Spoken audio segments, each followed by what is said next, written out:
Agora foi! Aê, Agora finalmente! foi. Cara, você não sabe como eu fico tenso com esse negócio de convidar a gente para o Instagram. Sempre, assim, 70% dá problema. 70% É, eu tenho que derrubar a live, entrar com outra live. Mas vamos lá. Vamos seguindo juntos aqui. Então, como eu estava falando, é sempre um prazer enorme ter você aqui. Quando a gente se fala por telefone, aqui é uma conexão Salvador-Santos, mas quando a gente fala por telefone, parece dois compadres e duas comadres conversando, né? A gente leva aí uma hora e lá vai fumaça, discutindo, e você tentando me dobrar, e eu tentando dobrar você, e no final cada um fica com sua posição, e a amizade continua, e tá tudo certo, e tá tudo fluindo.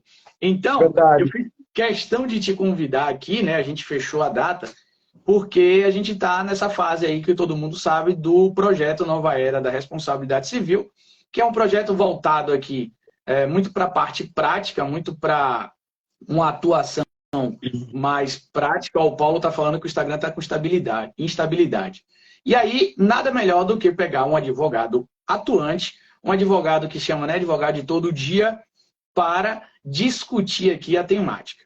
E aí, meu querido amigo, antes de passar a palavra para você, só para esclarecer o pessoal, como está sem o título aqui, o nosso objetivo aqui é conversar sobre as questões mais práticas, mais do dia a dia mesmo, envolvendo aqui um aspecto que muita gente deixa de lado, que é a questão da própria tutela do réu, né? O réu que é sempre esquecido ali, o réu que é sempre chicoteado, mas o réu tem mecanismos para sair, né? Então essa é a nossa missão aqui. Muito obrigado por você estar presente aqui. Salominho, eu que agradeço aí o convite, né? Ainda mais aí antecedendo o seu projeto, né? O grande curso de responsabilidade civil. Então, para mim, é uma grande honra poder participar disso, né? Acho que tem uns grandes significados. De alguma maneira, você acredita nas minhas teses, ainda que mirabolantes. Então, isso mostra que a gente está no caminho certo, né, meu amigo? Com certeza, com certeza. Suas teses me fazem pensar em perspectivas que eu não estava imaginando. Mas deixa eu te fazer uma primeira pergunta. Quando a gente Lógico. fala em responsabilidade civil, a gente sempre imagina logo, num primeiro ponto, assim, pá, a gente já começa a imaginar uma questão apenas pelo lado do autor. Né? Há uma facilitação, e eu sempre falo isso aqui, há hoje uma facilitação da indenizabilidade. Né? Hoje a gente tem aquela teoria do dano injusto, né? Que seria aí a tentativa de sempre indenizar o dano injusto, né? O comportamento ilícito. E aí a gente começa a facilitar muitas coisas. O Anderson Schreiber, por exemplo, ele tem um livro que assim é um livro de leitura obrigatória, tá? Para quem está no mundo da responsabilidade civil, que é o chamado Novos Paradigmas da Responsabilidade Civil. Né? É um livro que virou um clássico dentro da responsabilidade civil e que ele demonstra que, na verdade, os paradigmas seriam os baluartes da responsabilidade civil, como dano, nexo e conduta, né? E culpa. E aí ele mostra lá, no transcurso do livro dele, que toda essa perspectiva hoje tem novos valores. E, de fato, tem novos valores, né? De fato. E isso hoje é o interessante da responsabilidade civil. É por isso que eu passei, você acompanhou isso, praticamente um ano gestando esse projeto, porque responsabilidade civil é um universo de coisas. Então, hoje há uma facilitação muito interessante para buscar o dano. Só que a gente tem o advogado que está do lado do autor e a gente tem o advogado que está do lado do réu, né? E como advogado do réu, como é que você enxerga isso? Bom, eu acho que assim, a posição do advogado do autor é mais fácil, né? A começar que na advocacia, o cliente que eventualmente deixará de pagar uma condenação, uma possível condenação, para ele não é um lucro, tá? Né? O cliente não enxerga isso como um ganho, ele enxerga como um advogado é sempre uma despesa. Então é mais difícil de vender, já começa por aí. Sim. Né? Daí a importância de o advogado ter sempre um êxito, caso consiga afastar eventual pedido de indenizatório. E aí, Esse é o primeiro ponto. deixa eu só te completar aqui. É interessante que quando a gente está na defesa, quer dizer, quando vocês estão na defesa, né? Porque eu não, mas quando vocês estão na defesa, é interessante sempre você não necessariamente e exclusivamente buscar a extinção da responsabilidade civil, mas sim também a redução do dano. Atenuação, né? exatamente. Exatamente. Então, eu acho que a primeira premissa, o advogado tem que ser técnico, Salominho. Ele tem que ser técnico. Não tem como fazer uma defesa sem querer desbordar da técnica. Tem que estudar a responsabilidade civil, não tem para onde sair. Né? Então, e a técnica parte das balizas iniciais. Veja, para que haja responsabilidade civil, tem que estar presentes os elementos da responsabilidade civil. Então tem que ter uma conduta, tem que ter um nexo de causalidade, tem que ter um dano. Né? Então acho que a primeira coisa que o advogado tem que olhar, existe um dano? E aí a gente se pergunta, num primeiro exemplo, a gente comentava outro dia, né? Um apagão. A gente teve um apagão, a parte entra com uma ação contra a CPFL em função de um apagão. Mas qual o dano sofrido? Teve algum bem material que foi prejudicado em função do apagão? Não, ele quer uma indenização por danos morais porque teve um apagão na casa dele. Mas não teve dano. Se não teve dano, não tem responsabilidade. Pô, Lucas, mas você está falando num caso envolvendo a CPFL. Tudo bem, mas você pode ser advogado de uma empresa. Estou trazendo uma ideia que não se indeniza por dano hipotético, não se indeniza quando não há dano. Então a gente precisa olhar os elementos da responsabilidade civil para começar. Né? Teve dano? Teve nexo de causalidade? Teve uma conduta? Senão, na falta de quaisquer desses requisitos, já fica afastado de plano aí. Né? Então, e aí a gente pode começar falando um pouco do nexo de causalidade, porque eu acho que tem bastante coisa no âmbito da defesa e a defesa precisa explorar quando a gente trata a respeito do nexo de causalidade. As pessoas geralmente lembram do caso fortuito, né, da força maior, da culpa exclusiva da vítima, mas existem outros elementos que acabam sendo muito importantes, né? E também precisam ser valorados. Né? E aí a gente tem a questão da culpa concorrente, que eventualmente atenuaria essa responsabilidade. Né? A gente tem a questão das concausas, ou seja, quando existe mais de uma causa a ensejar o resultado. Né? E isso precisa ser analisado, porque a depender dessa concausa, em havendo uma concausa absolutamente independente, superveniente, ou, aliás, uma concausa absolutamente independente, ou seja, aquela causa que por si só leva a um resultado danoso, ou uma causa relativamente independente, superveniente, que ela tem alguma ligação, mas ela por si só também leva ao resultado, isso exclui o nexo de causalidade com o resultado final, com o dano final.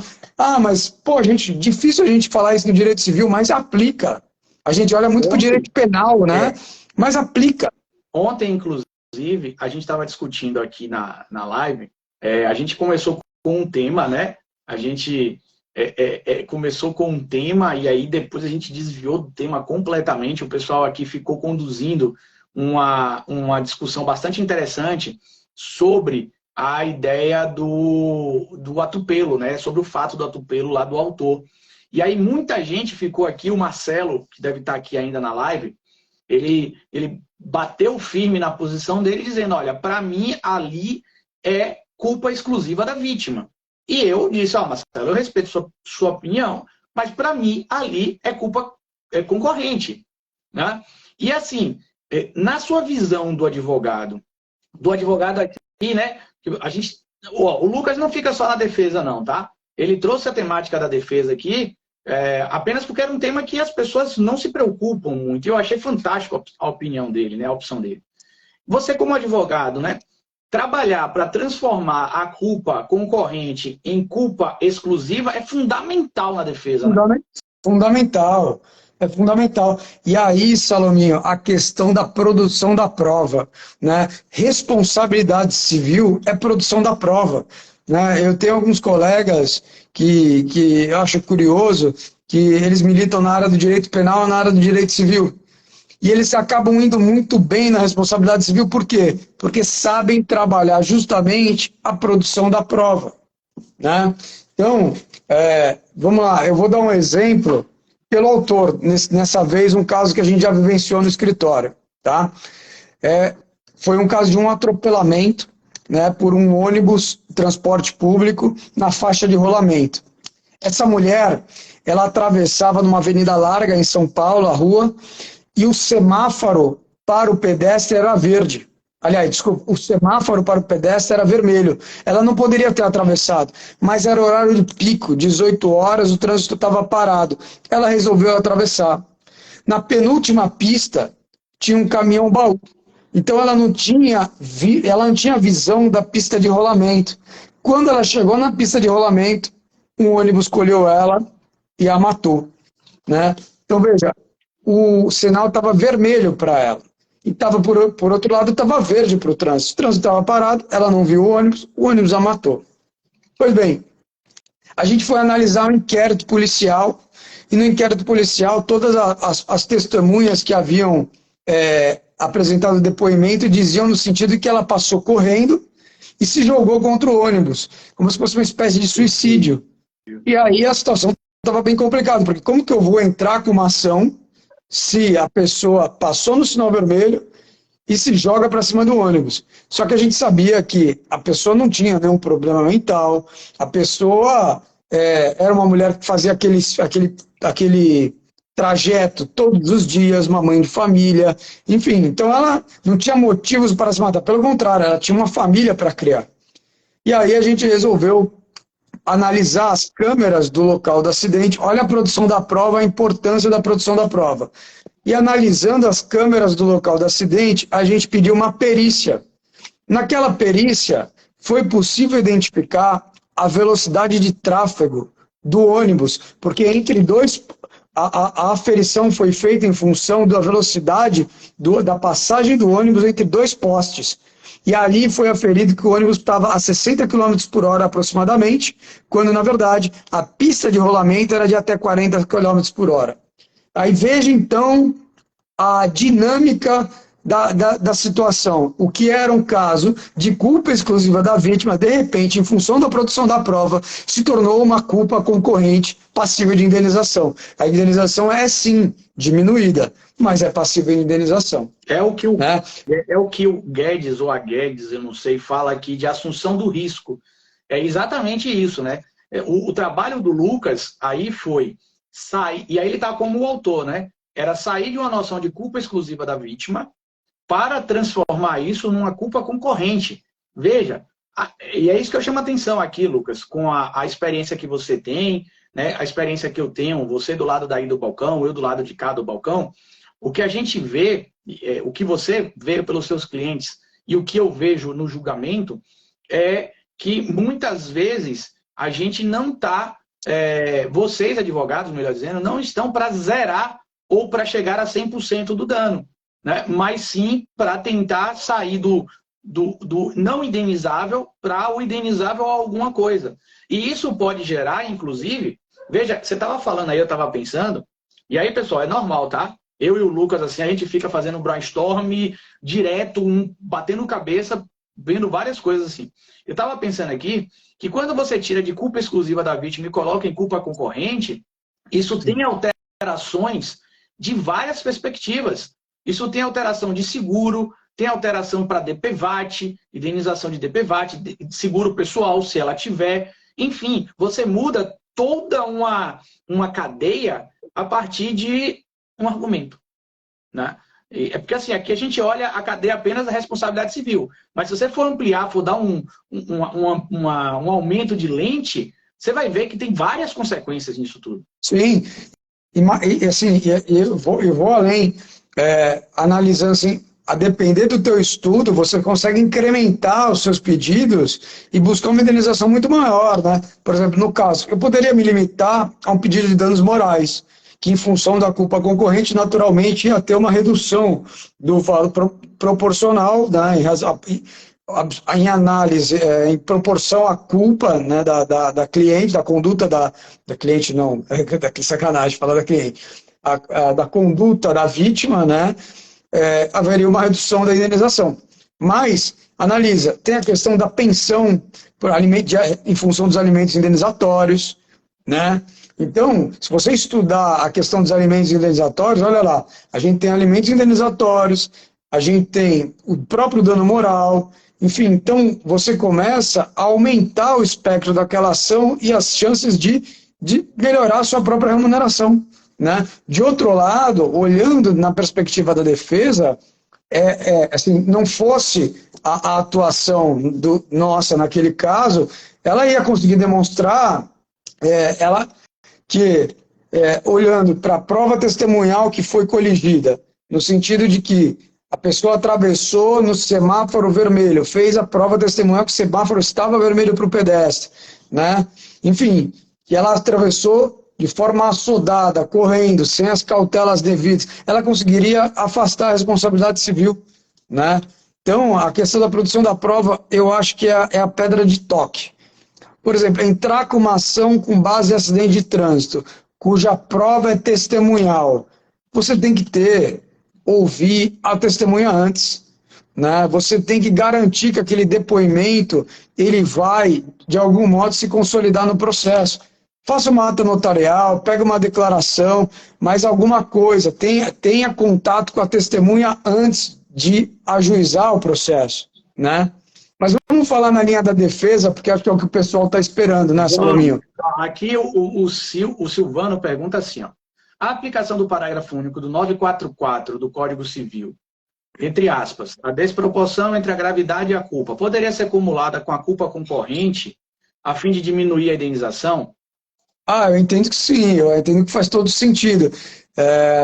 Quando a gente olha a questão da culpa concorrente, né, você vai ver na doutrina, o próprio Pablo Stolz, ele menciona como aplicar essa gradação da culpa concorrente, né, como você vai tratar da redução proporcional da culpa concorrente. A ideia é que essa proporcionalidade leve em conta o caso concreto, né?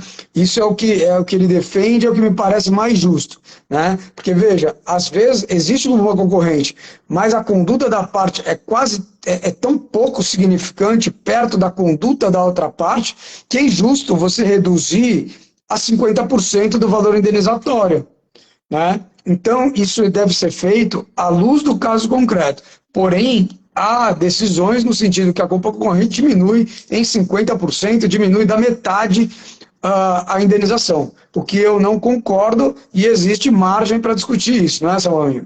E aí, só lembrando, tá, que assim, papo prático aqui, quando analiso os processos lá, eu vejo que muitos advogados de defesa, em caráter de subsidiariedade, eles alegam esse 944, né? A empresa lá tomou a cacetada no primeiro grau, aí vem com apelo, vai para o segundo grau, e aí uma das bases de sustentação para os argumentos em caráter de subsidiariedade, eles vêm de lá e trazem esse 944, dizendo o seguinte, olha, mas o meu cliente, ele não teve a culpa que justifica o volume da indenização que lhe é dada. Então vamos reduzir essa culpa. Só que a gente tem que tomar um cuidado, né? E assim é uma coisa básica, mas pode passar batido. Aqui a gente fala em culpa. Então o parágrafo único do 944, por exemplo, não se aplica à responsabilidade objetiva, né? Perfeito. Por exemplo, uma responsabilidade, sei lá, por atos dos filhos, por ato de terceiro, fato de animal, empregador, empregado, ou, por exemplo, o próprio CDC. Então, assim, a gente tem que ver também que ela só aplica na responsabilidade civil clássica, aquela clássica mesmo, aquela bojuda, né? Aquela que você tem que provar culpa. Então, isso é uma coisa interessante também, tá? É uma ferramenta que é usada em matéria de defesa, em caráter subsidiário, mas nesse ponto aqui é para induzir a erro, tá? Perfeito, perfeito. E aí, ó, trazendo aí uma questão pela linha de defesa, pelo lado da defesa, né? Um outro processo também que a gente vivenciou no escritório, eu estava também pelo autor, né? Mas me chamou a atenção a linha de raciocínio da defesa. O que aconteceu? Era uma mulher, foi para o salão de beleza, né, fazer as unhas em São Paulo, e ela deixou o carro com o manobrista do salão. O manobrista estacionou o carro dela na rua, né, tinha poucas vagas, ela sabia que naturalmente o carro dela deveria ficar na rua, e só que onde ela estacionou tinha um muro do lado que era fundos de um prédio. Choveu muito, esse muro ruiu e caiu sobre o veículo, dando perda total, né? A gente entrou com ação indenizatória, né, em face do salão, alegando a relação de consumo, alegando que a partir do momento que entregou o veículo ao manobrista haveria uma espécie de contrato de depósito, então a questão do zelo e da conservação ficaria a cargo do salão de beleza, e também colocou o condomínio como no polo passivo, diante da responsabilidade objetiva por ruína, né, à medida em que caiu o muro e destruiu o veículo. Bom, eu não vou entrar do lado do autor, mas eu quero falar agora do lado do réu, porque aquilo me chamou muita atenção naquela ocasião. A defesa do salão de beleza ia no seguinte sentido: ora, excelência, o salão de beleza, ele ofereceu gratuitamente o serviço de manobrista. Foi uma cortesia. Não é justo, olha o argumento, não é justo que o salão de beleza seja condenado. Cara, como assim não é justo? Salomão, a gente precisa... Todo argumento que vem do advogado tem que ser argumento jurídico, ele tem que ser lastreado na técnica do direito, ele tem que ser lastreado na questão da legalidade, na questão, enfim, a gente não pode se dar ao luxo de querer trazer argumentos do gato de botas, modo de dizer, né? Não adianta fazer cara de cachorrinho, né? Cachorrinho com o rabo para baixo na frente do juiz, né? Na verdade, você precisa trazer argumentos técnicos e enquadrar esses argumentos com base na lei, na ordem jurídica. E aí eu olhei aquilo e falei, cara, como pode dizer que não é justo? Não é justo no meu argumento. E eu fiquei pensando, poxa, a gente fala tanto da advocacia de São Paulo, né? Eu sou de Santos. E aí fala, pô, olha o que eu vejo, o que eu me deparo. A advocacia de Santos também é preparada. Então, acho que tem advocacia preparada em todo lugar, né? Mas aquilo me chama muita atenção. E aí, pode falar. Interessante que, assim, trocando aqui literalmente uma ideia assim de papum, o salão ele poderia alegar várias coisas. Ele poderia lá chegar e dizer o seguinte: olha, o meu serviço que eu ofereci não é um serviço de estacionamento, é um serviço de manobra de carro. Então eu não estou oferecendo um lugar para você estacionar. Todo mundo que vem aqui sabe que o meu manobrista só vai agilizar o seu lado, porque ao invés de você pegar o carro e procurar uma vaga na rua, ele vai estacionar para você na rua. E foi estacionado na rua, num local que não tinha qualquer indicativo de desmoronamento, estava ali o muro. Porque o que acontece? Eu uma vez fui estacionar, eu fui para um estúdio de fotografia, né? E aí quando eu cheguei lá, era um corredorzinho assim, na verdade era um galpão, o galpão estava do lado esquerdo, e aí o carro passava por um corredor. E a gente podia parar, veja só, eram vários galpões dentro de uma área fechada, tá? E aí você entrava com o carro, né? Era tudo cercado, você andava com o carro até que você chegava no galpão onde era esse estúdio de fotografia. E aí quando eu fui parar no estúdio, eu parei, desci, quando eu saí do carro que eu fechei, que eu virei, tinha um aviso assim, bem grande assim no muro: não estacione, risco de desmoronamento. Aí eu virei para a menina do estúdio, fiz assim, cai. Ela olhou para mim e fez, nunca caiu. Eu falei, tá bom, vou tirar meu carro. Então, assim, neste caso, existe aquele aviso. O cara do salão, o advogado lá, poderia ter alegado como matéria de defesa o seguinte: olha, o meu serviço era pegar teu carro aqui e estacionar num lugar que é permitido na rua. E eu fiz. Então, o muro caiu, não é culpa do meu serviço, porque meu serviço estava ali, entregue, intacto, feito, ponto. caiu é culpa só do prédio, por risco de desmoronamento. Então ele saía. Entendeu? Perfeito. Perfeito. E aí eu comecei a fazer um esforço de raciocínio. Eu falei, cara, o que esse cara poderia alegar tanta coisa? Eu nem tinha pensado nisso, Salominho, mas eu comecei a ir por outro lado. Falei, vamos olhar para o nexo de causalidade? Né? Eu fiquei com vontade de fazer a contestação. Né? Eu faço a inicial e eu faço a contestação. Vamos pensar um pouco sobre o nexo de causalidade, então. Bom, qual é a responsabilidade do salão? Veja, o muro caiu, o muro destruiu o carro. Tinha como saber? Não tinha como saber que o muro ia cair. Então vamos lá, vamos olhar para a teoria do nexo de causalidade. Existem várias teorias do nexo de causalidade, né? Mas a teoria prevalente ainda é a teoria da causalidade adequada, né? A gente sabe que tem chego com força a teoria do dano direto e imediato, né? E que existe na jurisprudência uma miscelânea aí, hora aplica uma, hora aplica outra, mas vamos olhar para a teoria da causalidade adequada nesse primeiro momento. Então, o que o salão poderia ter feito? Teoria da causalidade adequada. A teoria da causalidade adequada, ela vai olhar aquela causa, ela é apta a ensejar aquele resultado, em condições normais geraria aquele resultado, né? Então, vamos lá, deixar um carro na frente de um muro faz com que o muro caia, segurar uma pessoa para essa pessoa não pegar o avião, e se essa pessoa pega o próximo do avião, o próximo avião cair, é responsabilidade da pessoa que segurou e fez com que o passageiro perdesse o primeiro voo, né? Então vamos lá, deixar o veículo estacionado na frente do muro não é causa adequada a gerar o resultado da queda do muro. Né? Não dava para esperar, não há uma proporcionalidade a ensejar. Então, só pela teoria da causalidade adequada, já daria para afastar. Mas vamos além. Ninguém olha para as concausas. Veja que eu ia falar isso. Vamos dar um nó na cabeça do pessoal aqui. Olha só. Imagina a seguinte situação. O cara vem de lá, bate no fundo do carro de uma outra pessoa, tá? O cara perdeu o controle, bateu no fundo do carro de uma pessoa. Esse carro foi lançado, olha só, foi lançado, ele invade uma área privativa, vamos imaginar que não tinha muro a área, era uma área, sei lá, cercada apenas por arame farpado ou qualquer coisa do tipo. Então o carro, ele é acionado, o carro, né, pegou o impulso, foi acionado, chegou e acertou uma árvore que estava dentro de uma unidade privativa. Essa árvore, por sua vez, ela estava ali, era aquele pedaço de pau seco. Né? Então ela estava apodrecida. E aí, quando ela bate, a árvore cai em cima do carro e mata o cara, o motorista do carro, porque caiu do lado dele. E aí?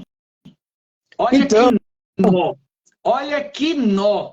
Veja, a situação é parecida. Né? Repare, tanto a situação do salão, quanto a situação do carro que é projetado e atinge uma árvore são parecidas, porque existem concausas, que são concausas.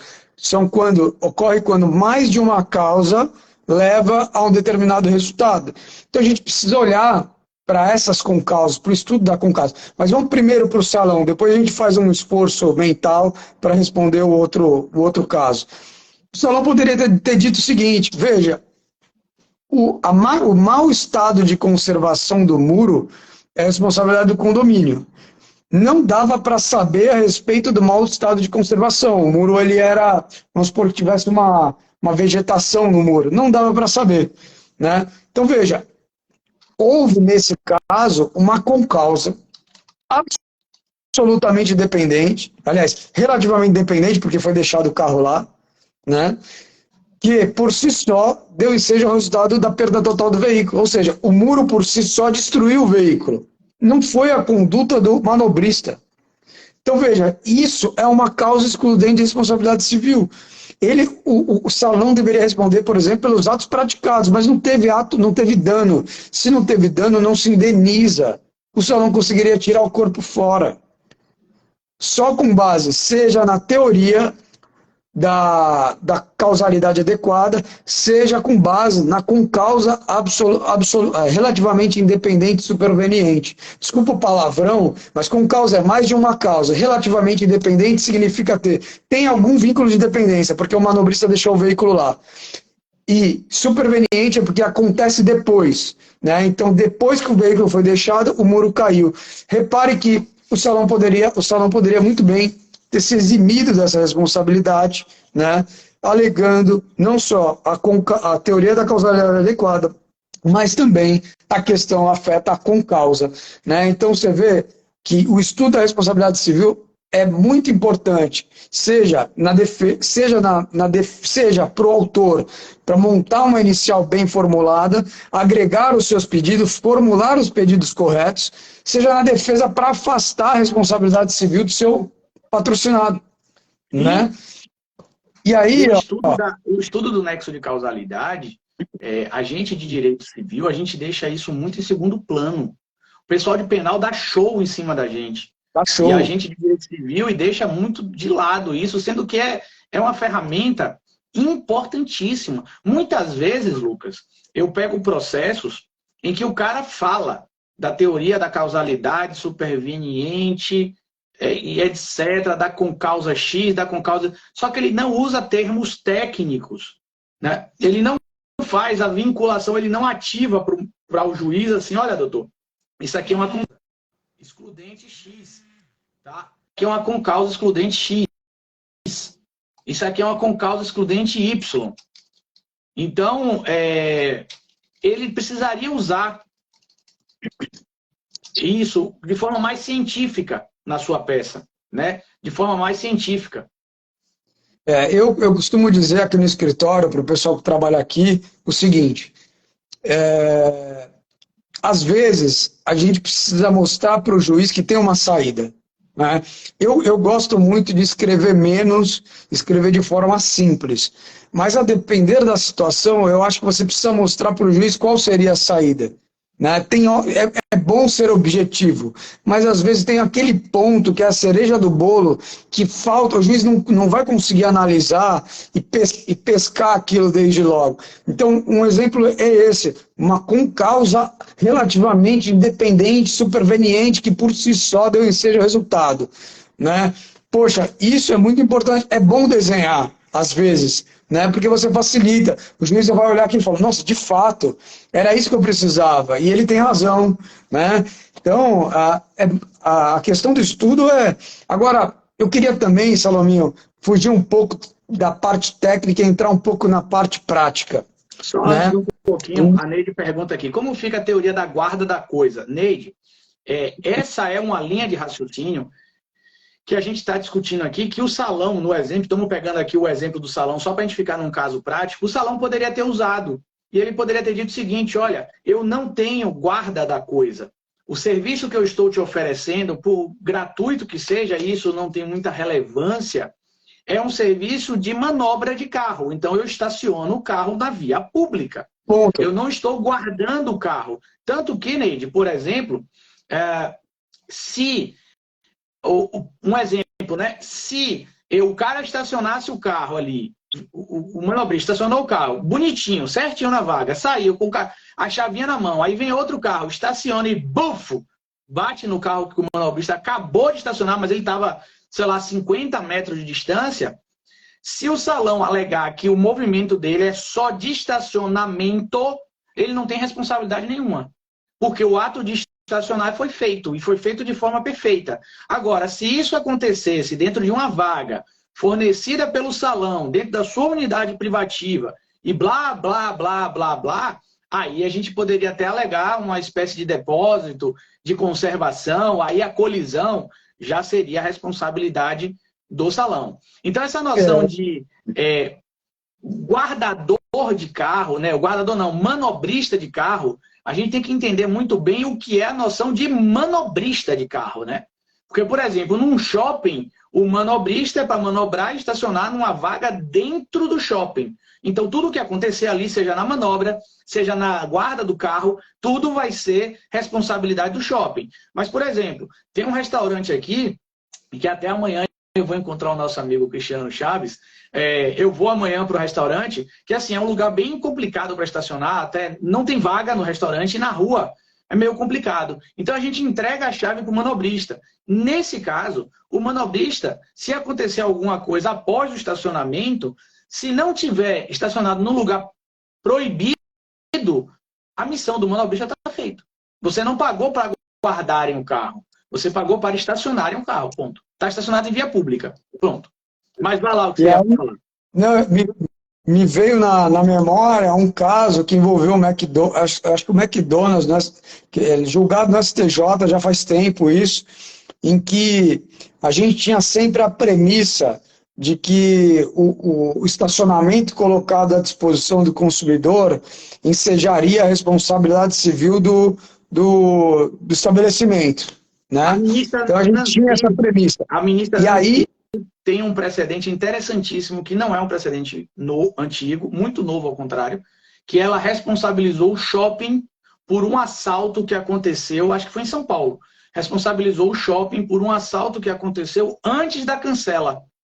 Então o cara foi lá, apertou o botãozinho, quando estava esperando o papel sair, o ladrão veio e rendeu ele.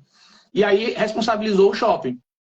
Então, nesse caso envolvendo o McDonald's, foi muito interessante porque existe até uma súmula, né, que trata a esse respeito, mas houve um distinguish no seguinte sentido, que muito embora em linha de princípio a responsabilidade do estabelecimento, existe a responsabilidade do estabelecimento pelo veículo ali estacionado, porque é um lucro indireto, é colocado à disposição justamente para oferir o lucro do estabelecimento, né? No caso concreto, foi considerado que aquele estacionamento não dava ao consumidor uma legítima expectativa de segurança. Olha o trabalho de defesa, né, que fez um distinguish em relação à questão da súmula. Não me lembro agora o número da súmula de cabeça. Mas o que foi dito? Veja, o consumidor tem uma vaga lá à disposição dele, mas não tem cancela, não tem câmera, não tem vigia. Então não há o porquê esperar que o veículo estaria numa situação de absoluta segurança, né? E aí, nesse sentido, naquele caso concreto, a demanda indenizatória foi jogada improcedente. Então, analisa que a gente precisa estar acompanhando, não só, precisa entender a responsabilidade civil enquanto matéria, precisa acompanhar a jurisprudência, né, a evolução da jurisprudência, porque esse é um tipo de caso que a jurisprudência acabou por resolver, né? Essa questão. E olha, é o que você falou, olha o distinguish que o cara fez, né? Porque assim, o posicionamento do STJ, até o Benedito fala aqui, deixou uma mensagem aqui pra gente, o STJ ele diz que mesmo que o estacionamento seja gratuito não será, porque há um benefício indireto para a loja, porque muitas vezes você vai para um determinado lugar porque ele tem estacionamento, né? Sim. É igual o parque infantil. Você que tem uma filha linda, você vai preferir um restaurante que tenha parque infantil em detrimento a um restaurante que não tenha parque infantil, né? Por quê? E aí o parque infantil atrai um volume maior de pessoas, o estacionamento também. Então não é porque ele é gratuito que ele gratuito será. E aí, logicamente, quando você tira a cancela, quando você permite que qualquer pessoa estacione, blá, blá, blá, blá, blá, blá, aí já não é mais responsabilidade, tá? A gente tinha uma situação dessa num shopping aqui em Salvador. Ele tinha um estacionamento no fundo dele, que era um estacionamento que não tinha grade, não tinha cancela, tinha vaga, e assim, às vezes usavam para montar circo, quando era Natal que enchia as vagas do shopping, ficava lá os flanelinhas naquela região, zero responsabilidade do shopping naquele ponto ali, apesar de estar colado com o estacionamento do shopping. Perfeito. Então, olha a importância do estudo da responsabilidade civil, né? E aí, eu queria chamar a atenção, às vezes, para outros pontos. O advogado, quando ele está trabalhando a defesa do seu cliente, ele precisa também se apropriar às vezes, se apropriar da falta de técnica, da falta de cuidado do autor, né? Então, uma inicial mal formulada dá espaço para uma boa discussão, né? Eu já vi aqui no passado, isso foi um caso que chamou a atenção, saiu no jornal, eu cheguei a ser cotado, na verdade fiz um orçamento para poder fazer a sustentação oral nesse caso, em sede recursal, mas eu sentei um dia antes com um advogado de defesa, que é amigo, que me contou todo o caso, né? E aí eu não me senti à vontade para pegar o caso. mas achei muito interessante a linha de raciocínio. Esses advogados aqui em Santos, eles são especializados em direito médico, eles praticamente advogam em causa de responsabilidade civil envolvendo a defesa dos médicos, né? E o caso foi o seguinte, uma mulher fez uma cesariana, né, um parto, e meses após o parto ela começou a apresentar um desconforto. E aí fez uma tomografia e descobriu que havia um elemento estranho dentro da barriga dela, e aquilo na verdade era uma compressa, né, que foi esquecida dentro da barriga dessa mulher, né? E aí o exame apontou como pela existência de uma tumorização. Tumorização, nos dizeres médicos, é qualquer elemento estranho ao corpo humano, né, e não é necessariamente um câncer. O advogado não foi cauteloso, né? E na inicial mencionou a existência de um câncer que foi gerado inclusive em função disso, né? Porque ficou um elemento estranho, isso causou um câncer e etc. Ele pediu uma indenização estratosférica e alegou que o maior dos problemas ali que justificava a indenização foram danos psicológicos. E aí a defesa médica a contestação foi muito precisa, mostrando que os médicos eles teriam atuado com a diligência necessária e que aquele erro estaria dentro de uma situação normal dentro da doutrina médica. Eles juntaram a doutrina médica, daí a importância também. O advogado que trabalha no campo da responsabilidade civil, principalmente em linha de defesa, ele precisa conhecer a matéria subjacente. Se é um vício construtivo, você precisa ter noções de engenharia, né? Se é um médico, você precisa ter noções de medicina. Então juntou lá a doutrina falando, isso pode acontecer. Tanto pode acontecer que existem X% de casos em estatística que isso acontece. Mais do que isso, eles juntaram na petição de defesa, na contestação, duas imagens. A primeira imagem de uma barriga aberta, numa cesariana, e a segunda imagem de uma barriga também, a mesma imagem, só que circulando onde estaria a compressa embebida de sangue. Quer dizer, o sangue é tanto que a compressa se confunde com o próprio tecido humano. Não dá para ver nem a textura da compressa. E aí o juiz julgou, e o advogado também em contestação, o advogado de defesa, pediu para que fosse feita uma perícia psicológica, já que a alegação era de danos psicológicos em função do acontecido, né?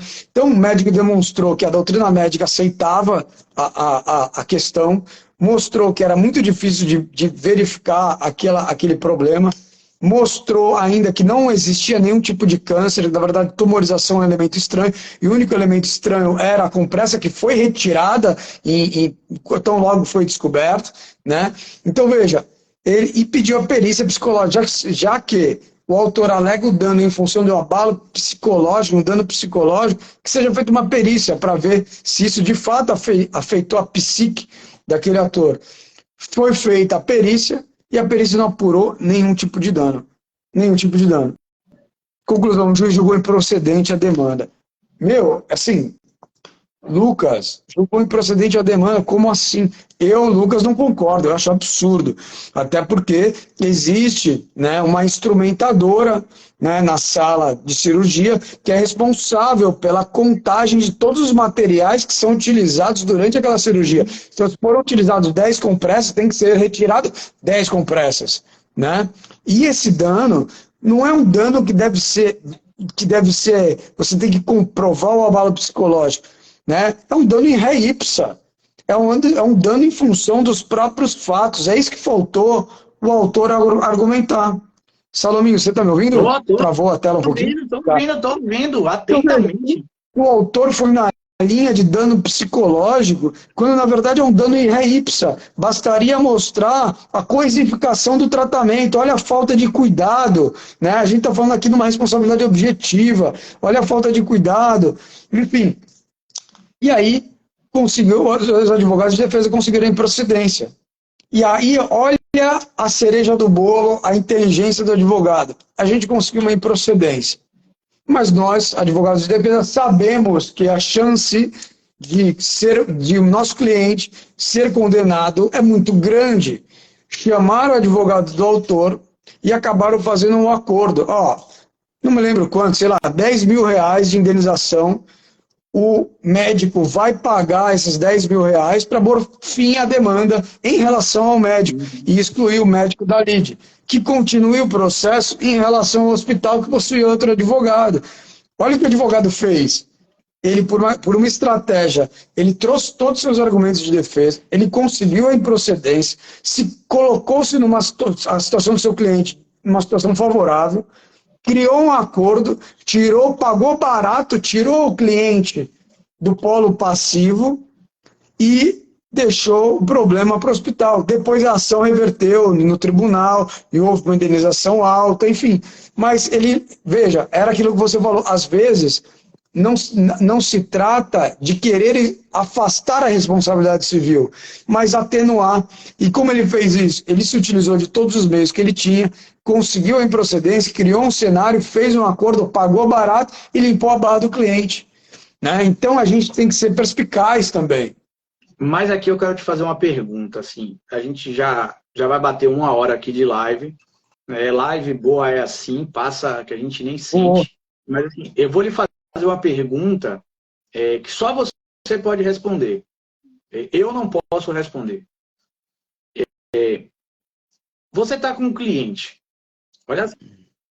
O cliente está com a sentença de improcedência, ou seja, uma sentença bônus para ele, porque ele é réu.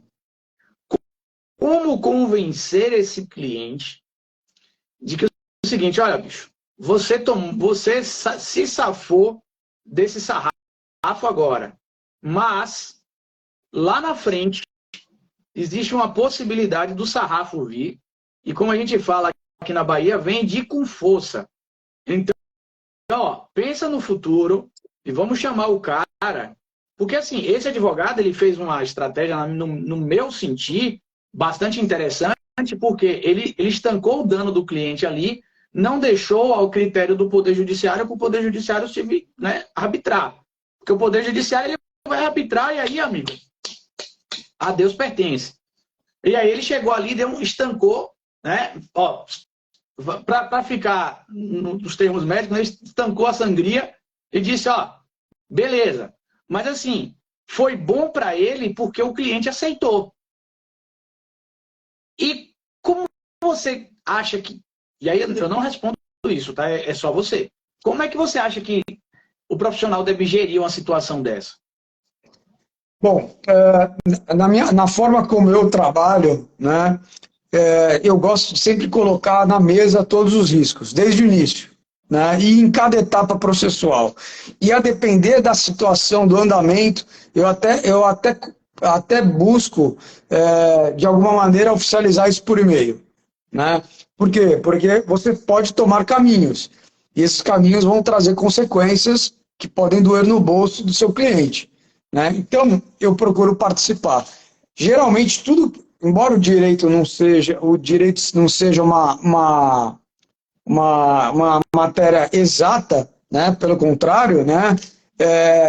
Todas as perspectivas que a gente coloca, elas vão acontecer. Uma delas vai acontecer. Então, o cliente consegue ter uma previsibilidade. Né? Ele não consegue saber o que vai acontecer, mas dentro de um campo de possibilidades, ele sabe o que vai acontecer. Né? Então, eu acho que esse é o grande mote para que você consiga fazer o cliente ouvir e acreditar. Né? Na nossa experiência, né, aqui existe de fato uma responsabilidade objetiva, não foi uma responsabilidade e um dano in re ipsa, que é reconhecido pela jurisprudência, né? Houve uma coisificação do tratamento, né? Assim, uma questão tão delicada, deixar uma compressa, não me parece ser um erro. Pode acontecer, está na doutrina médica que pode acontecer, tudo bem, pode acontecer, mas isso não justifica um erro, né? É muito grave. Então, e a gente trazendo, eventualmente, se precisar, você precisando convencer o seu cliente, você traz uma jurisprudência. Junto que você tiver de jurisprudência, faz uma pesquisa jurisprudencial e fala, tá aqui, tá vendo? Indenização de X, de Y, de Z, todos esses valores são maiores que R$ 10.000. eu acho muito prudente que a gente faça esse acordo no valor de R$ 10.000. Veja, ainda mais uma situação de procedência, nem paga honorários advocatícios. Ah, desculpa falar isso numa live, vários advogados, mas é verdade. Tem uma situação de improcedência. Ninguém ganha honorários advocatícios sucumbenciais numa improcedência, né? Então, veja, você não vai pagar honorário de sucumbência, vai pagar baixo num acordo. Ainda Tudo pode isso parcelar, ainda pode, né, identificar ainda uma pode parcela. parcelar, né? Então, tudo isso faz com que facilite para você convencer o cliente, né? Eu acho que é um trabalho do advogado também. Eu acho que, inclusive, é um trabalho que afeta o próprio senso de responsabilidade do advogado, né? O advogado ele não pode ser um combatente voraz, né? Eu vejo que tem muitos advogados que parece que estão no octógono, né? É uma coisa, mas a gente precisa olhar para a realidade, a gente precisa trabalhar com o que a gente tem na mão, com as nossas possibilidades, né? Com as probabilidades que a gente tem. Não dá para querer, se querer buscar sempre o melhor resultado, é utópico, né? A gente precisa buscar o que é alcançável efetivamente, né? Isso mesmo. Meu querido amigo, tem prosa para mais de hora, viu? Mas você tem duas princesas que são brabas, Opa! né? São brabíssimas e eu não vou entrar nessa briga. Então eu quero agradecer sua presença aqui. A gente já tem 1 hora de live. Foi muito bom. Você está convocado para 2 situações: voltar e fazer parte aí do Nova Era. Então, a convocação aqui é em público, eu deixo logo numa saia justa, tá? Pessoal, eu quero agradecer a presença de todo mundo, a live foi bem interessante. Aliás, estamos tendo lives muito legais, inclusive quando sou eu sozinho aqui, o pessoal toca o pau aqui de dúvida. Muito obrigado a todo mundo. Quem ainda não se inscreveu para o encontro do dia 13, vai lá na minha bio, tem lá um link, né, o Salomão Azedar, clica lá e se inscreve. Quem quiser seguir o Lucas, clica aqui, vai achar um careca e um cabeludo. Falar em careca, eu tô precisando até cortar meu cabelo. Eu tô olhando aqui, tá uns fiozinhos assim para cima. Vai achar um careca e um cabelo. Você sabe que careca cortar cabelo é evento do mês, né? A gente bota uma roupa bonita e tal, vai na pegada. Clica aqui, procura o cabeludo e segue o Lucas. O Lucas é professor de processo civil e civil. Tem matérias aí bastante interessantes também. Meu querido amigo, obrigado de coração pela presença e pelo apoio. Eu que agradeço, Salominho, mais uma vez o convite e estou ansioso aí para a gente começar a nova era da responsabilidade civil. O homem vai estar lá, hein? Pessoal, amanhã live com o professor Salomão, tá? Amanhã live com o professor Salomão aqui às 19h20. Espero vocês lá. Beijo para todo mundo. Lucas, beijão para você. Fui!